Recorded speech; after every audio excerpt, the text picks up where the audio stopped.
Okay, so in this video, I want to look at epsilon delta proofs. And on the actual exam, you won't have an epsilon delta proof in like a free response type of situation, but you could have an epsilon delta proof analysis within multiple choice. And so I want to look at what that might look like as a linear function and also as a nonlinear. Linear functions are actually easier because the behavior on both sides is consistent, right? It's a constant slope. So I graphed 3x plus 1, and notice that our function value is around 7. So if we're at 7, which is right here, like if we have a window or an interval around 7, then what our hope is that if you can get a window around 7, then that corresponds to a window around the x value as you approach 7. So if I guess I could color code that. So here's our 7, and that's a y value. And then since based on this definition, we're approaching 2, since 3 times 2 is 6, and 6 plus 1 is 7. So then we want to sort of come up with an interval around 2. So as we approach 2, so we have to choose that delta. How close to 2 should we get so that we can be within, within 7 for any positive distance? So epsilon is positive, right? This is positive. And so you want to construct a delta. So how close do you need to get along the x-axis in terms of how close you want to be along the y?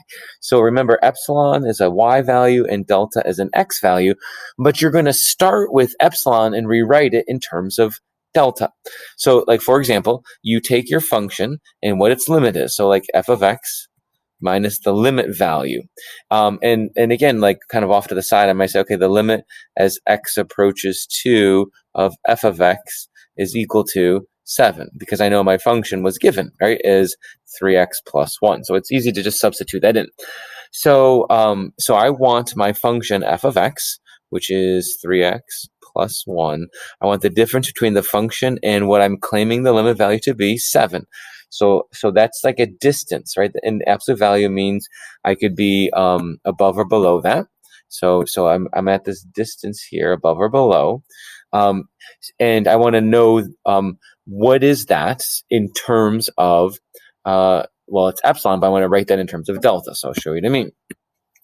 So right now that's less than epsilon.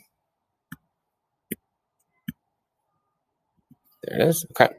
So go ahead and plug in your function, minus 7, so you get the absolute value of 3x minus 6 is less than epsilon. And we take out the 3. So 3 times x minus 2 is less than epsilon, and divide the 3 over. X minus 2 is less than epsilon over 3. And this x minus 2 that you just created represents really your limit, like how close are you getting to 2? We want to be whatever positive epsilon you choose. We need to now create a delta on the x-axis that is epsilon over 3 or smaller. And so I would want to choose epsilon over 3. But notice there isn't epsilon over 3. There's sort of a distractor of 3 epsilon, but that's too big. And so really, how do you choose epsilon over 3 when it's not a choice? So remember, it needs to be epsilon over 3 or smaller, right? This will be like our delta right here. We want to choose that to be our delta, but delta could equal epsilon over 3 or be smaller than epsilon over 3.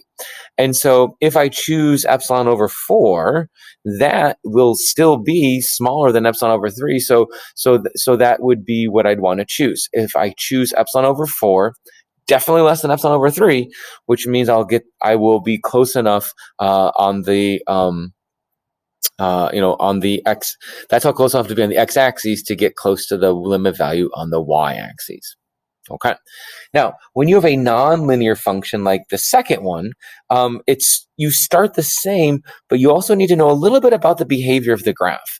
So noticing the function square root of x plus 1 is obviously not linear.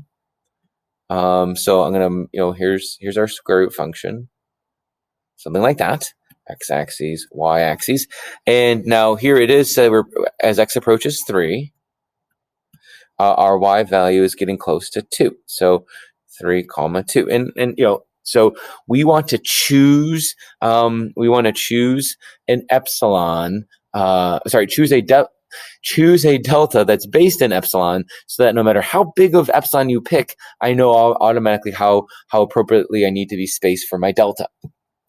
So it still starts out the same way, right? F of x minus your limit value less than epsilon. And so what is our function? Oh yes, root x plus 1 minus our limit value, which was 2. We want that to be less than a given epsilon. That's positive. And so if I can't really do anything factoring out like I did, that linear factor, then I'm going to open up this interval so that I can start solving, because my goal is to create, if I'm approaching 3, my goal is to create this. X minus 3 is less than something, and that something will be in terms of epsilon, and then whatever that expression is, that's what I'm going to name my delta. So right now, I need to get rid of this 2, so I'm going to add 2 to both sides. And I'm going to square both, or I guess I should say all 3 pieces of the inequality. So now I have 2 minus epsilon squared is less than x plus 1 is less than 2 plus epsilon squared. To just rearrange that. So I'm close. I need a minus 3. So if I subtract 4 from each of the components, I will algebraically create that x minus 3.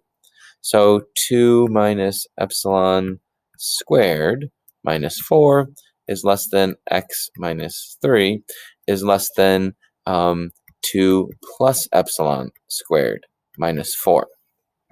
Now, I've created the x minus 3, and I want to now put this back together as an absolute value inequality. But the caveat here is that this is not the opposite of this. It's not like when I could say, oh, I've got negative 3 less than x minus 3 less than positive 3, and then I could say x minus 3 is an absolute value is less than 3, because those were opposites. Okay, it's not like that here. And part of the reason it's not like that here is because, well, it's not linear, meaning the curvature as you approach this value from both sides is a little bit different. And so we need to take the more restrictive one. We want to make sure that we get there in the closest or the tightest interval. So what I need to look at is the curvature of this graph. Where is it steeper? Is the graph, or the derivative, if you will, higher or steeper to the left or to the right? And it's steeper to the left. Right, so I'm going to choose a left side of that inequality. So I'm going to choose this. This number will actually be smaller than this number,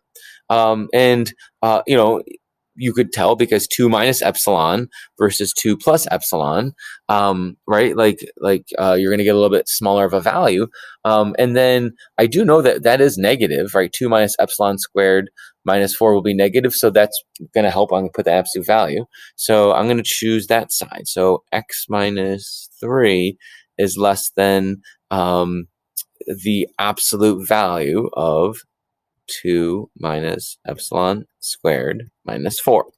Or if you know it's negative, you could flip it around. So this is the delta that I'm going to choose. So I would choose delta to be equal to the absolute value of 2 minus epsilon squared minus 4.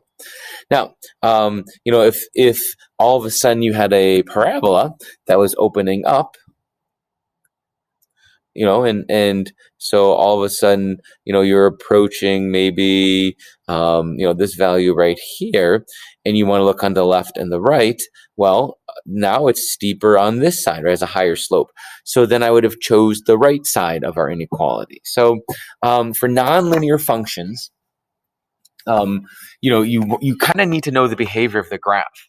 And usually, they ask a linear function, but if they did ask a nonlinear function, then most likely it'll probably be a quadratic or a square root like this, where you can very easily analyze that limit value.